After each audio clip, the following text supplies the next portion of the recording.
Hello and welcome to the Joyful Gaming Nerd Reviews with my Wiimote and original Ninja Turtles. I put it. Here it is. We're ready to do a review on the original Turtles. The original Ninja Turtles is possibly one of the hardest of all the Ninja Turtle series. Partially because it's one player, you can't play along with a friend unlike the other ones where you can. However, in one-player mode, you actually switch between the four different turtles, one being Leonardo, who's got a decent range and decent power, number 2 being Raphael, who has the shortest range, but has a decent power once again, number 3 being Michelangelo, my very favorite character in the game, even though he hasn't got the strongest power or the strongest range. Last but not least, Donatello, with the longest range and the strongest attack power, the powerhouse of all the turtles. There are 6 areas in this game. In the first area, you have to save April O'Neil, who managed to get captured. So you're going around and you're avoiding these giant things, purple things, that try to kill you, and little purple things. On the bright side, however, you go into a sewer pipe and they all disappear. The first sub-boss in this game is against Bebop, mainly because Rock said he's too big of a coward and runs away. I'll get you next time! One of the big secrets to being successful in this game is knowing where to get the pizzas at. Because pizzas, they come back if you leave the room and enter it again. You just need to know where you need to pick up your pizzas at, and you're in pretty good shape. At the end of Area 1, you finally go up against Rocksteady. The real trick to beating Rocksteady is just to jump up in the top right-hand corner, keep shooting down with Donatello until he's dead. Congratulations, you've now saved a cute girl. Normally that means you've beat the game, but in this case it's not. It just means you cleared Area 1. Now you have 5 more areas you have to get through. The next one is Area 2, where you've got to save the dam. Area 2 is pretty short. You only have to get through 2 different areas in order to actually clear it. The first area is where you do your classical kill all the purple things to try to get through the stage. The second part is where it really starts to get fun. You'll be faced against the time limit as you try to demine all 8 bombs. Here's where I recommend pulling out your least favorite character and letting them take the brunt of the damage as you try to hustle through this stage. When he runs low in life, pull out your second least favorite character, then work from there. Since you're up against a time limit, you really have to be able to distinguish the balance between speed and damage. Sometimes it's more worth it just to take damage, like here.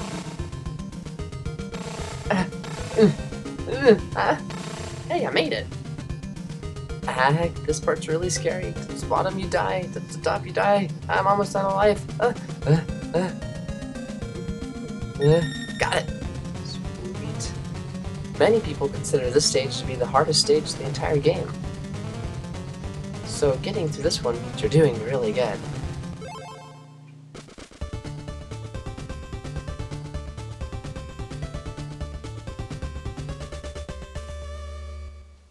With Area 2 done, you now go on to Area 3.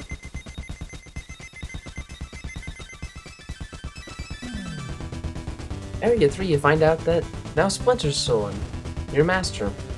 And your place is kind of a wreck now too. They also took your pizza too. Yay for Area 3! You get a turtle vehicle to run around here, shoot stuff, blow stuff up. It is also used for transportation. That's what I'm using it for right now. One of the big important things about this area is you want to make sure you can collect these specialized missiles for your vehicle. That way it can take out barricades that you normally can't get through. Oops, I forgot to jump. Oh, well, let me through anyways, that's good. One of the big tricks is once you have all the ammunition you need, you go around, you blow things up. Get those barriers out of the way. It's the only way you can actually win this area, so make use of your ammo so you don't have to go get more. And use it conservatively. I think this game is awesome because sometimes the bad guys drop themselves down the hole. At the end of this area, you have to fight against 2 bosses. First, you have to fight against a crazy turtle that's trying to kill you, but for some reason can never seem to hurt you.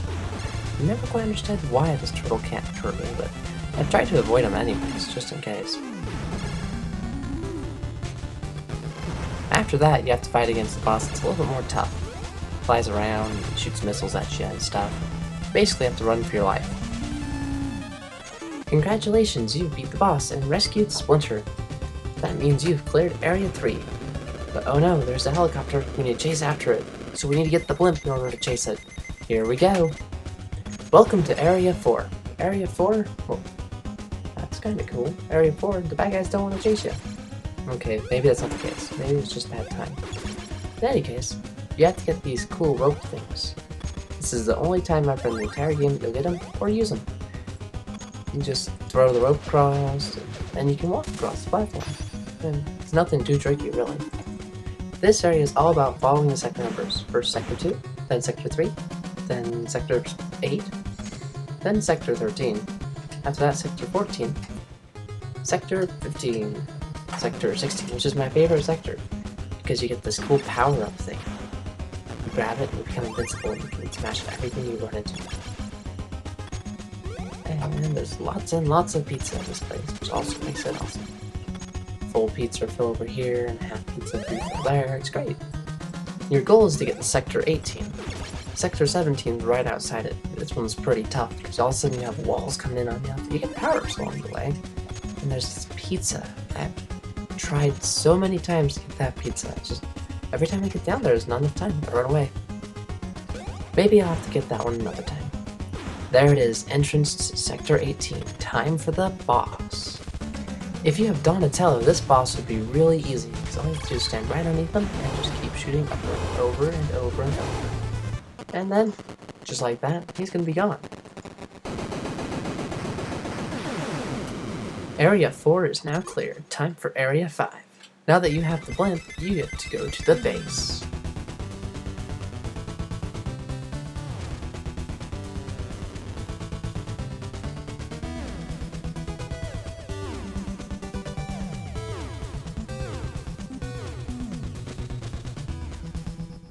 Area 5, the base. In this place, you get to search around all over the place looking for the boss. You go through buildings, you go down pipes and tunnels, you end up running into all sorts of pink monsters. Normally you've been running into purple monsters, but this time it's pink.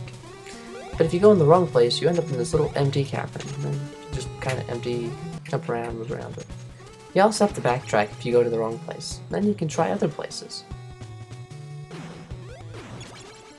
I hope this is it. Oh.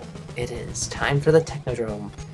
The giant weapon, it's full of all sorts of random weapons, troops, bad guys. You have to go around, you're blowing up things and trying to run for your life at the same time.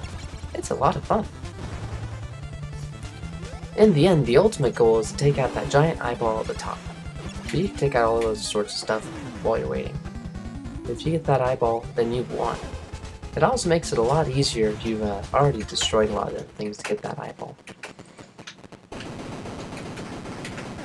we go. Congratulations, you made it through Area 5. It's time for the very last area, Area 6. The showdown against Shredder. This area, I recommend running, and trying to avoid getting hit. You don't have a radar, so you're kind of lost. You wander around and you try to go from area to area, but you're not really exactly sure where to go. Basically, you go from the pink area to the silver area to eventually the yellow area. There is one power-up along the way, so be sure and grab it and make use of it, because it can save you a lot of damage in the long run. Once you get to the yellow area, though, it starts getting pretty tough. There's lots of bad guys, long, stretched-out hallways, and eventually you'll get to Shredder. Final showdown is on. Lots and lots of scary lightning, and then he kind of appears out of it. This boss, you do not want to get hit by the little rings of death he shoots out of that gun of his. They will kill you instantly. It's not good. But in this case, it's not good for him, because I just beat him. Which means the game is over. You've officially got through all 6 areas of the game.